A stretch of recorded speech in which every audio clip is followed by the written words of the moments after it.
Kính thưa quý vị khán thính giả của Đài Lê Lô Sài Gòn TV, hôm nay chúng tôi, chương trình Money Smart, rất là hân hạnh được mời ông Douglas Chung trở lại với chúng tôi trong cái chương trình chia sẻ cho quý vị, nhất là trong thời gian mà đang có thuế, đang lo lắng vấn đề mà phải đóng thuế.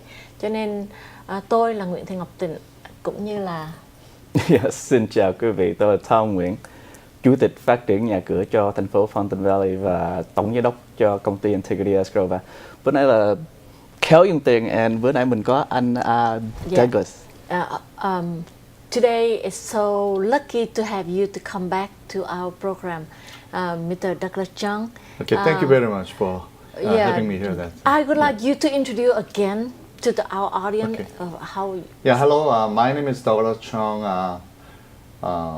I used to work for the Internal Revenue Service 15 years, and then I'm working as a revenue agent and a revenue officer. Then, thank you very much for having me here today. So you work for IRS 15 years. Yes. And mostly you do the field auditor. It means you go and audit all the business just like your business. Right. Yes. Right. There are two different agent, field agent and then office auditors. Yes. Generally, office auditors, they do a very small business like individual business. They audit them. But field auditors, they do individual entity and then corporations and partnerships and then trust. So basically, we do audit all of the entities. So you call people before you come?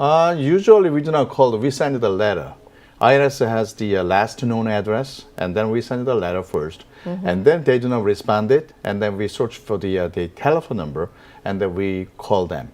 But must be careful. There is lots of phishing call, like a scam. IRS calling that, so audience must be careful for that. Do not involving any they scam plan that to you pay any tax to them. That's a great subject on IRS and IRS scams, but how do we differentiate between a scam individual and a real individual or a field auditor like yourself making a phone call? How do I know that you're not scamming me? So what kind of information should I ask for to identify? Ask them first, and then their name, right, and then they post of duty. The what? Post of duty. If they're working at the Long Beach, or they give us the telephone number, and then you make sure that you get called back.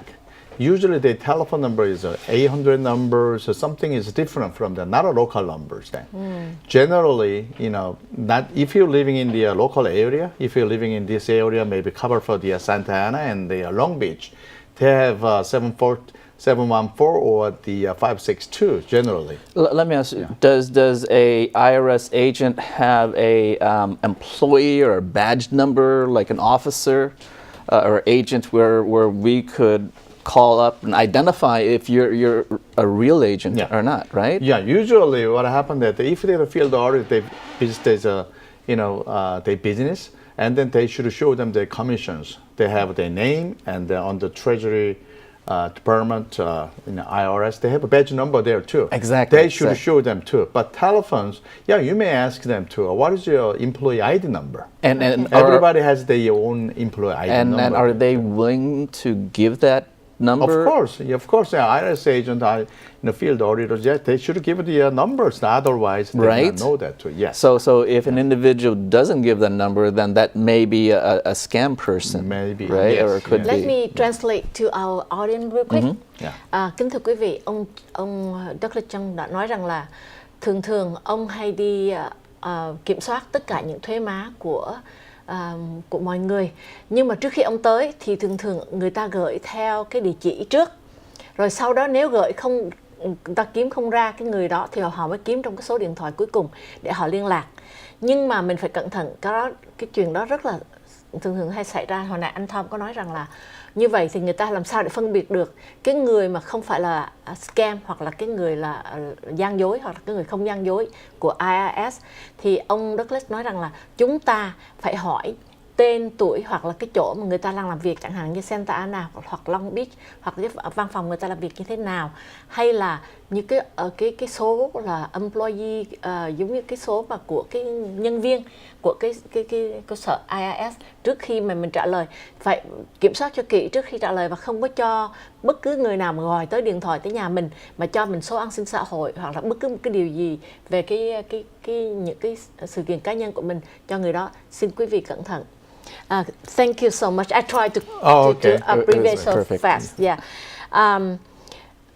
Let me ask you that I just received for past few weeks you've been in our Money Smart talk show, and they're asking, what if they are under 25,000 and do they supposed to report tax? Okay, there are lots of questions. People who make lower income, then this depends on if they're doing business.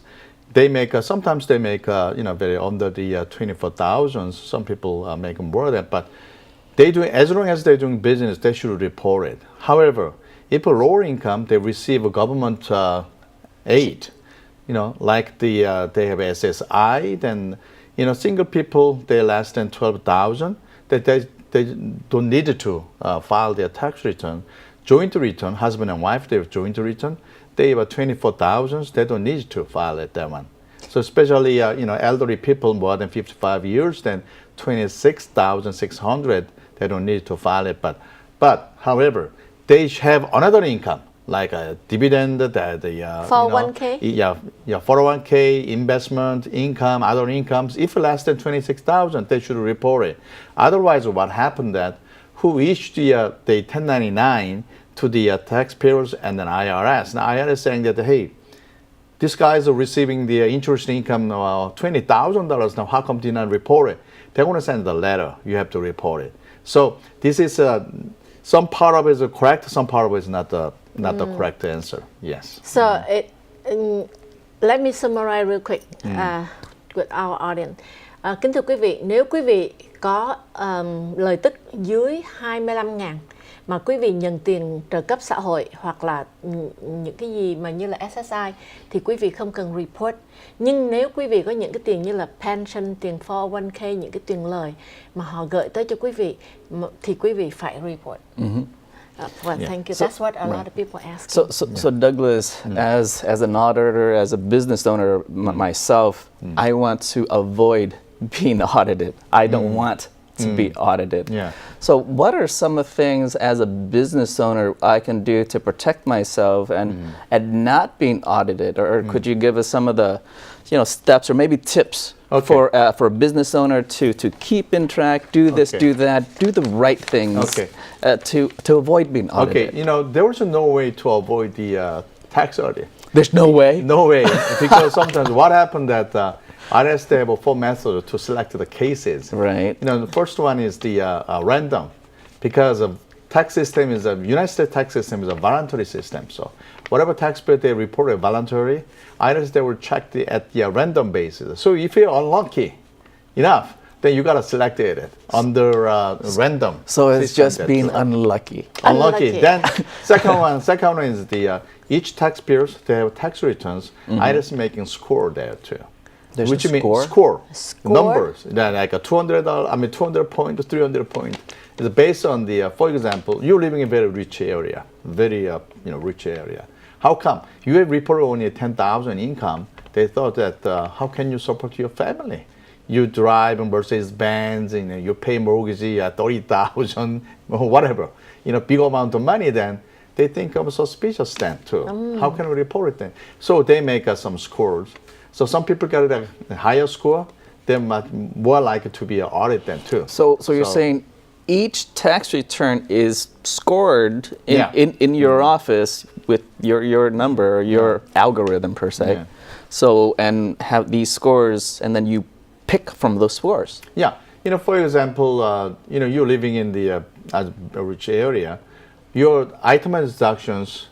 You supposed to you earn the income like $50,000, but Schedule A, which means you pay mortgage expense, property tax, $70,000. Can you make sense then? How can you report it in California? Right. So in this case, you get a higher score, and then commission level they're going to make, hey, this year we make 100,000 scores higher, we can select all of them.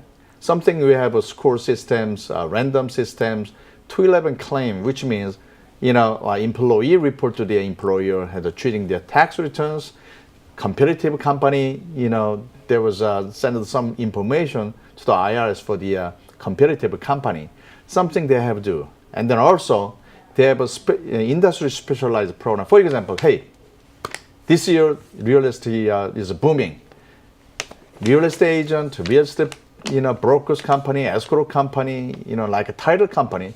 We thought they make money then. Hey, why don't we check those in the industry, selected their tax return, like 80-90% who was involved in those kind of business, then they got selected then.